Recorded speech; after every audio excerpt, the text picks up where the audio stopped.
আসসালামু আলাইকুম everyone, welcome to আয়রার মম কুকিং চ্যানেল।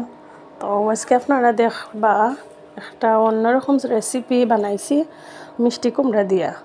তো আমি প্রথমে মিষ্টি কুমড়ারে সিদ্ধ দিছি, হয়তো হাফ একটা অর্ধেক মিষ্টি কুমড়ারে আমি সিদ্ধ করলাম।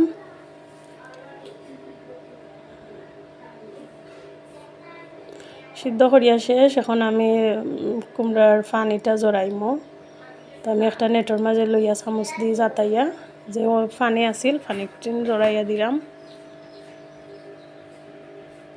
তো পানি জড়ি গেছে, এখন আমি একটা বাউলের মাঝে লইলাম কুমড়া গেছে।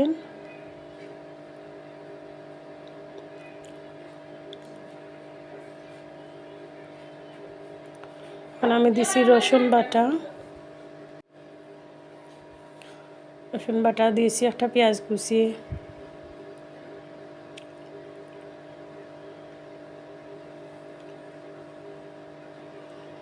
দিলাম মরিচের গুঁড়া,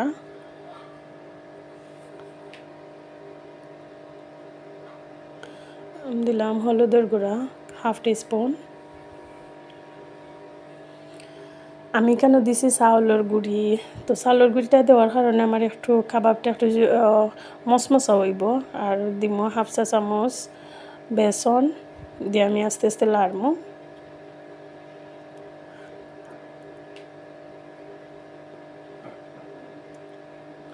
তো দেখুন বন্ধুরা, নামে বিস্কুটের গুঁড়া যেটা বাজারও কিনা পাওয়া যায়, ওটা আমি কিনে আনছি।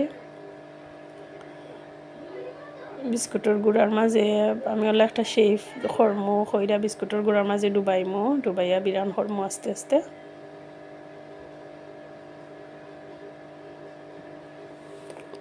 পরে আমি খয়রা দেওয়ার সময় আবার বিস্কুটের গুঁড়ার মাঝে ডুবাই দিমু। তো আমি ফানোর মাঝে তেল দিলাম,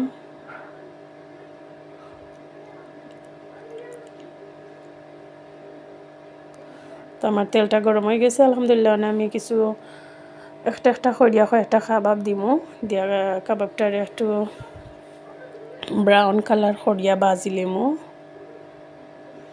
ইফতারের লাগি অন্যরকম একটা স্পেশাল রেসিপি আপনারা বাসায় ট্রাই করতে পারেন। আমি আশা করি মজা হইব, বাট আমি ইফতারের সময় খাওয়ার পরে হইতাম পারমু মজা হয়েছে কি না।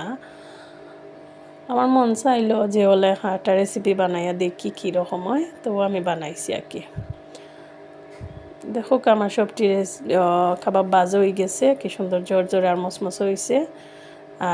3 থেকে 4 দিন আপনারা নর্মাল ফ্রিজে রাখা খাইতে পারবা।